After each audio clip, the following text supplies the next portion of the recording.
Ladies and gentlemen, hello and welcome once again to Changing the Questions, the show where we take a single question each episode and dissect it thoroughly. My name is Paul Laporte. Joining me for this episode, tagging in as a late replacement for Mike Miner, my co-host for this episode, Daniel Peruzzi. Wee! And the question we're going to be looking at today, with all of the events that are coming up this weekend, is what is the best WrestleMania? Now, this, of course, is a completely subjective thing. You can 110%. You can view it as overall card. You can view it as one important match. You can view it as just, I was this age and I like this thing. You know, you can really, there are no criteria for this. Whatever you believe to be your favorite is justified by your thoughts, as long as you give a good explanation about it. And we've been kicking around different favorites for a while. We did the favorite finisher last week, so I figured we would do with WrestleMania coming up, and the fact that we did a huge Booking a Better Wrestler episode with the three of us.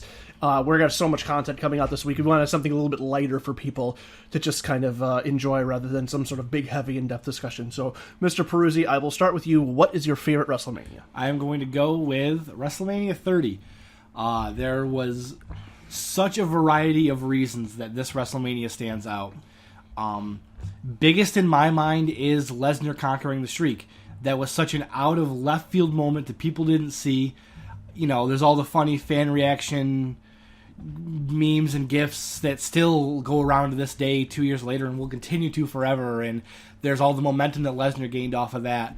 But just that moment, watching that, there's a handful of wrestling moments in my life where I remember where I was when it happened and the feeling when it happened. And I was watching that with half a dozen of my friends, and the room was silent. Just like, in New Orleans, the crowd was silent. Everybody was just like, what? I was the one person who was like, this is insane. Everybody else was absolutely silent. Couldn't believe it. Could hear a pin drop, 10 seconds of absolute just shock. Everybody was like, did the ref hit 3 on accident? What just happened? How did this happen? And I was like, Lesnar won. As he put him in the third F5, I'm like, there's no way Undertaker can, because I thought like everybody else, there's no way the Undertaker can lose this match. As he's hitting the third F5, I'm like, Taker's going to kick out of this, and this is going to be insane. Nobody should kick out of 3 F5s. Oh my God, he didn't kick out. Yeah. I know, that moment. And I remember when I was watching on the network, my feed got screwed up, or we paused it for some reason, so I was 5 minutes behind everybody else. So, I'm watching it, and all of a sudden my phone just starts, vibrating nonstop for, 5 straight minutes. And I'm like, even that, I didn't put 2 and 2 together. Really? Oh, something must have happened, or something, whatever. Okay. And then, yeah, same thing. And what I really remember about that, the reaction in my house, same thing, we were like, really? What the fuck? But really, the thing that was more interesting to me is, you said the crowd was silent, and they kind of were, but I remember specifically the reaction of the crowd, which was, 1, 2, what? They were all getting ready to do the, no! And then they was just like, what? Yeah, it was unbelievable. And, that whether or not The Undertaker should have lost that match is going to be disputed still to this day. But what it did do... Yeah, but what it did do was it gave the fans a surprise, and it gave them something to talk about. And the fact that that's going to be talked about as long as it is a huge testament as to how big of a moment that was. Absolutely. That's just... Anytime you can, because the way the internet is, and everybody knows everything before it happens, and all the smart fans know what WWE's going to do, and all this type of stuff, nobody saw that coming. No, you're absolutely Except for Paul Heyman, who was preaching it for weeks on TV, LOL, stuff like that. That was that moment. Yeah, every time... is oh, shoot, this isn't stuff that I just know is going to happen. Every once in a while, WWE can throw a curveball, and it's incredible. Yeah, of all the times that Undertaker was gonna lose the streak, I think maybe 3 or 4 times that people actually genuinely believe it was gonna happen. Shawn Michaels. CM Punk, a lot of people thought that he was gonna drop it there. Since it had been a thing, there was one other guy I had in mind. Triple H, maybe? No, it wasn't Triple H. Maybe it was. Kane? No, it wouldn't have been Kane. Maybe it was the second Triple H time, but it's just Brock Lesnar was not one of those guys. Yeah. You know, we'll go ahead and leave it at that. But it makes sense that Lesnar's the guy to do it, you know? Oh, right, and considering what they did with it then, and I think that was the concern when it happened, was that everybody was like, oh, a part-timer beat him, like, everybody saw the Undertaker streak as a passing of the torch to a guy, or something like that. Once Shawn got clear of it, everybody saw it as, okay, well, if he's gonna drop it, he's gonna drop it to an up-and-coming guy, like CM Punk. John Cena was another hypothetical that kept getting bandied about, but they never wrestled. Punk, Cena, somebody like that, he was going to give it to somebody as a passing of the torch, but they went a different route with it. They went a guy who was already established, just forcibly took it from him, and then used that momentum to run through to the world title, and has had momentum like no wrestler we've seen in decades. As a result of that, so I think the booking of it and the fact that Brock was the guy to do it, they got their mileage out of it. And the thing I talked about in that Booking a Better WrestleMania thing was that there was this momentum, there's this energy that just got transferred to Brock, and it's still there, and it's good to get transferred to somebody else. And you said Ambrose this WrestleMania is the perfect person. I said maybe not yet, right? But still, just the fact that that's still a thing that resonates. On Raw, Heyman said he was the one who put the 1 in 22 and 1. Right. It's still a thing, so it's still super relevant all this time forward. So that was the big moment. Do you want to go yours and go back and forth, or do you want to just continue? Continue through to yours, right. Because, like I said, when we originally brought up the idea for the show, we were like, okay, who's picking WrestleMania 30? we both wanted to pick it, so there's a lot that we can discuss both of them. So the second thing is going to be Daniel Bryan, and the culmination of this year-plus long story of him getting screwed and getting the short end of the stick from the Authority, and Triple H doing everything in his power to keep him out of it, and Daniel Bryan not caring and going through it, and the fan support and the yes movement and all this stuff. And finally he gets a chance where he has this night where, months ago at SummerSlam, we thought he had it. He finally got there, and then instantly shot down by Orton in the Money in the Bank contract and all this stuff. And then it's the build again. It was so long. As long and drawn out as this thought is, it was as long as drawn out as it was for him to finally get there. And then finally, he beats Triple H, first match of the night, and you're like, he's going to be in the main event. This could happen. Yeah. He's got a shot against these two guys. It's also worth noting that WWE's plans at the time of the Rumble, he was not supposed to be anywhere near that main event. Yeah. He was basically forced into it by the fan reaction. So I mean, that's worth noting too. Yeah.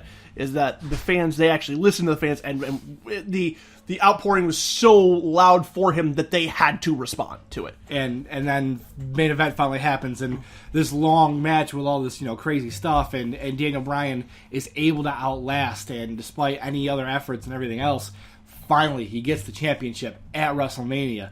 That's the moment. Looking back on it now, it's kind of soured because of the injury stuff and everything that happened afterwards, but that moment then was just so surreal, and it came just after seeing the Undertaker thing, and Lesnar winning that, and it was there was this disdain to an extent, and I can't believe Taker's streak just got lost, and then you go from that extreme an hour later to the exact opposite of absolute elation. Bryan finally got it. He got his WrestleMania moment. Any other main event gets killed dead by that Brock Undertaker match. It kills anything else. Yeah. I mean, you look back to the Shawn Michaels Undertaker when they fought at 25, that destroyed the main event just for being a good match. But that, with the twist and the fact that people didn't want to see the Undertaker lose, that would have killed any other crowd, and that crowd was as loud as I've ever heard any crowd ever at the end of that night. Yep. It was really an amazing moment, and from Daniel Bryan,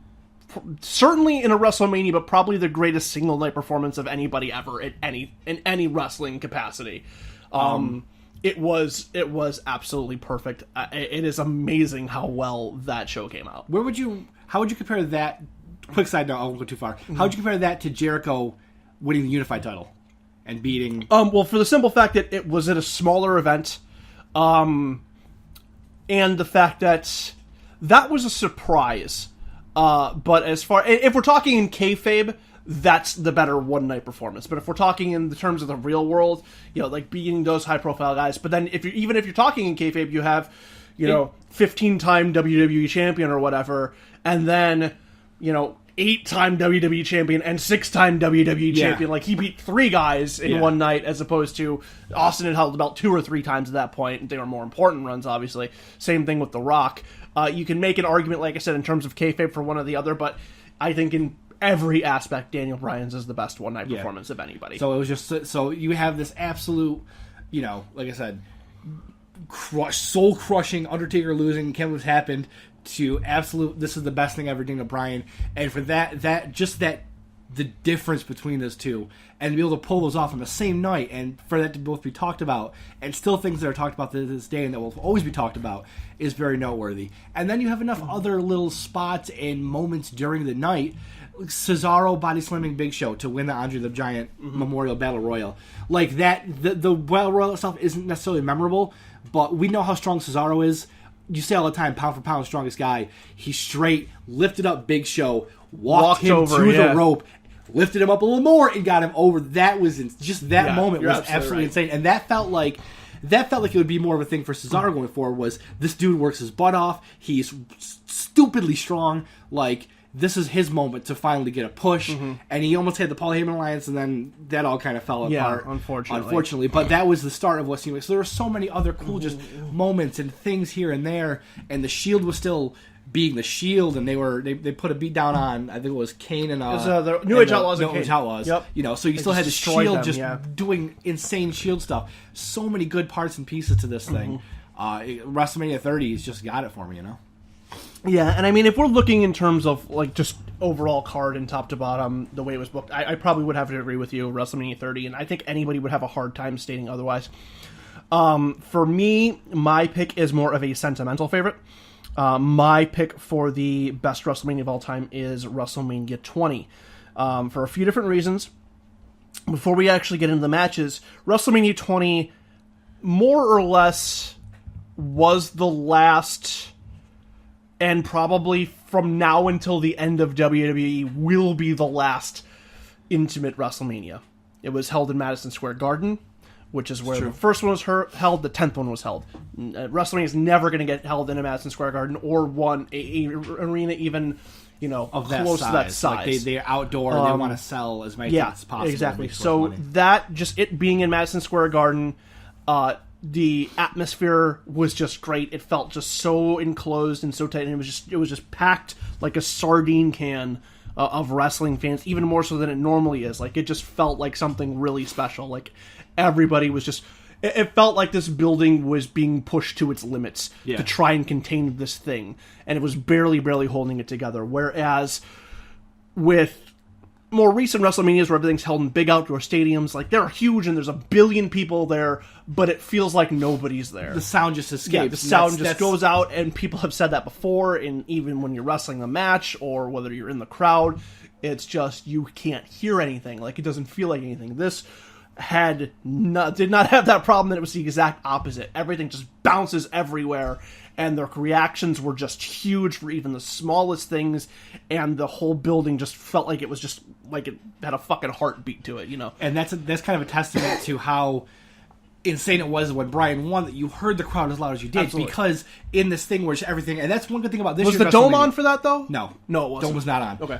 AT&T Stadium is enclosed, at least more enclosed. There's a little bit of but it's a lot more, like, the roof kind of comes up so it shelters the sound back in. So I'm excited for this year's WrestleMania to see how that's different, and it still has a giant capacity. But to add New Orleans, even with all that air escaping, you still hear how loud the crowd was for Daniel Bryan. That was added to that too, you know? Yep, absolutely. So the big things for me, obviously, were the main event matches. Yeah. So you had Eddie Guerrero going against Kurt Angle to retain, which was an awesome match, and any other card would have been the match of the night, far and away. Those two guys, it was Eddie at his peak.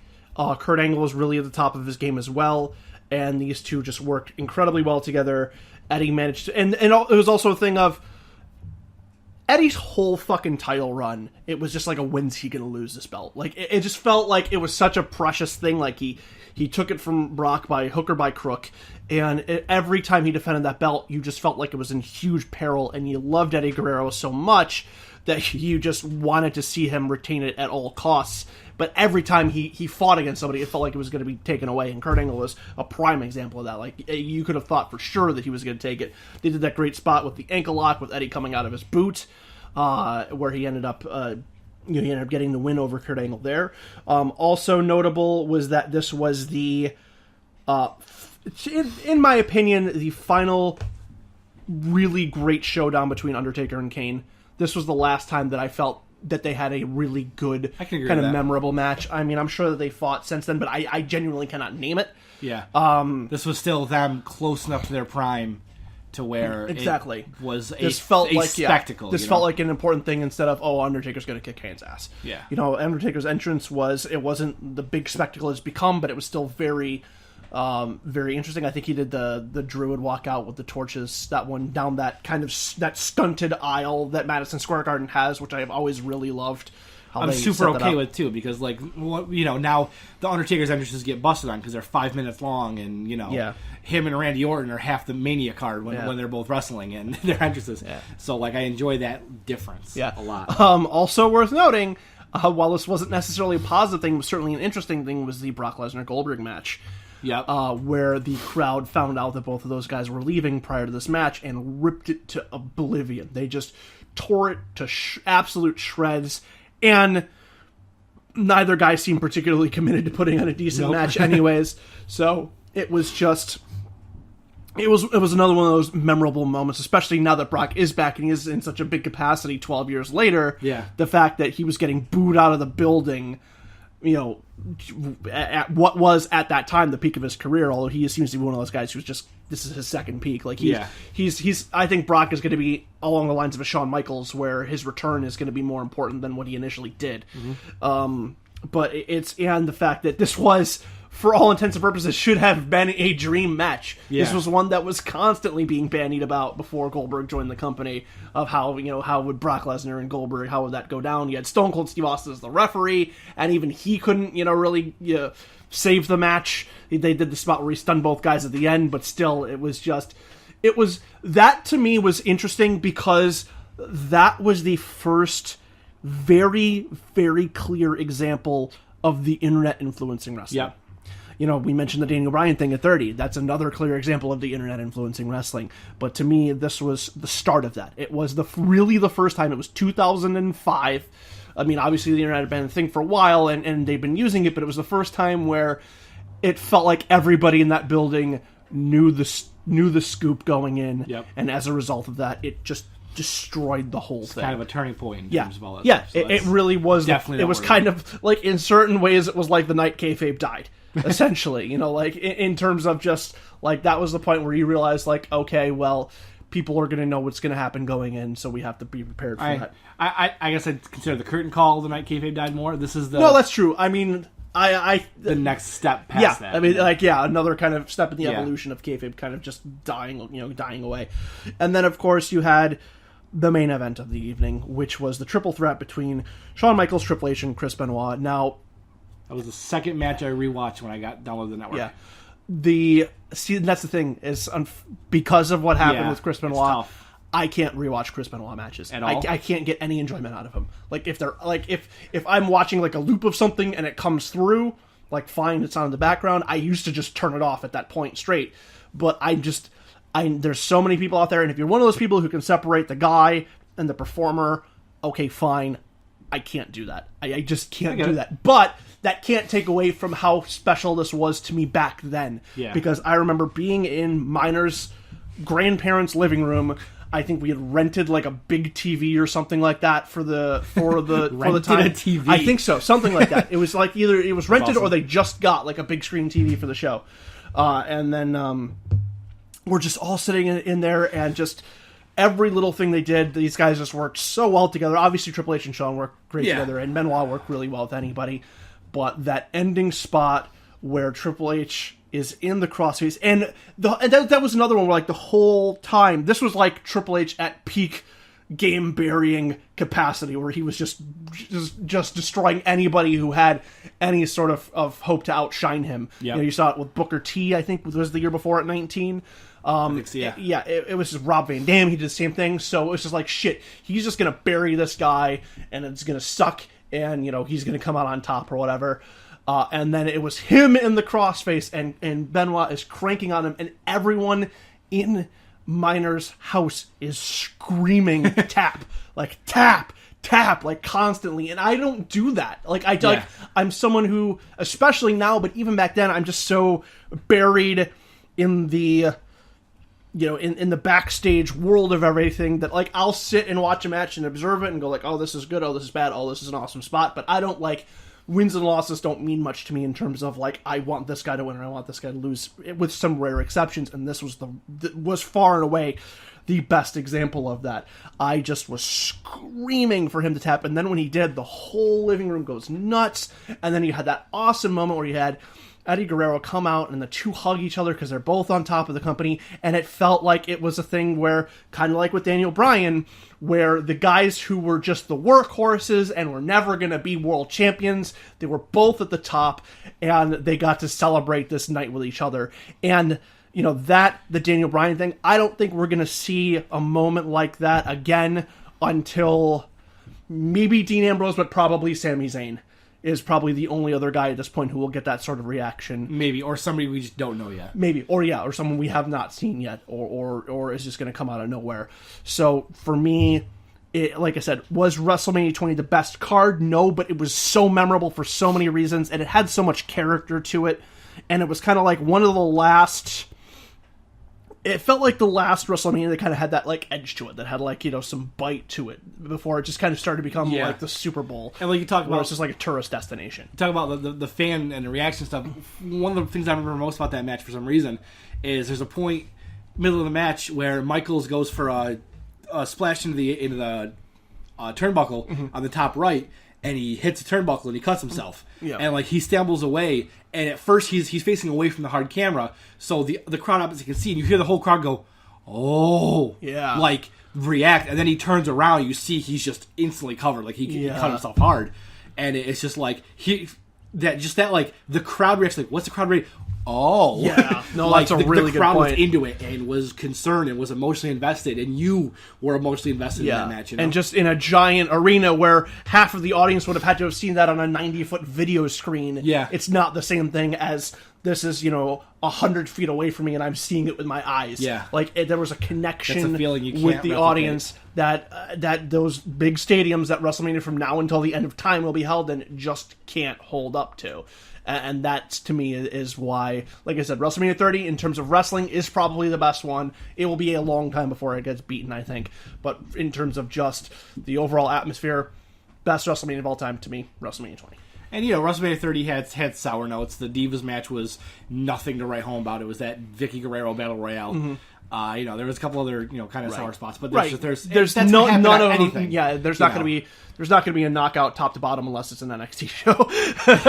So and maybe that's a point where people really kind of start to realize, okay, this Divas division needs to be different, because this was not a thing we should see. And then the finish was weird with AJ Lee. Did she make Naomi tap or whatever? And then you had Paige debuting the next night, and then that wore off. So you could make that argument too. There's a lot of things. No, you're absolutely right. And it wasn't Rock Cena finally for the first time in a bazillion years. It felt like, so that was a good thing. So there was just so many things you take away from it. Absolutely. All right, that's going to wrap it up for this episode of Changing the Questions. Hope you guys enjoyed. Please be sure to check out all of our other shows. On Mondays, we have Time Warp. Tuesdays and Thursdays, we have this show, Changing the Questions. On Wednesdays, we have Booking a Better Wrestler. And on Fridays, we have Let's Play TEW. Also, be sure to check out our website, changingtheqs.com. That's www.changingtheqs.com. We are going to have just a ton of different content going up. We're going to do prediction articles for TakeOver Dallas, which may be up by the time you hear this, and for WrestleMania 32 as well. Then we're probably going to be doing some sort of reactions or post-game or something that's going to be going on in the week following that. It is WrestleMania week. It's a big week for any wrestling website in general. We're going to be no different, and there's going to be no exceptions for that. If you want to follow us on Twitter, you can do so with the same Twitter handle, @ChangingTheQs, @ChangingTheQS. If you want to find us on Facebook, you can just search for Changing the Questions. If you want to send us a good old-fashioned email, you can do that at changingthequestions@gmail.com. That's going to do it for us. Former partner Dan Peruzzi. Ba-ba-da-ba. My name is Paul Labort. We'll see you again soon. Goodbye.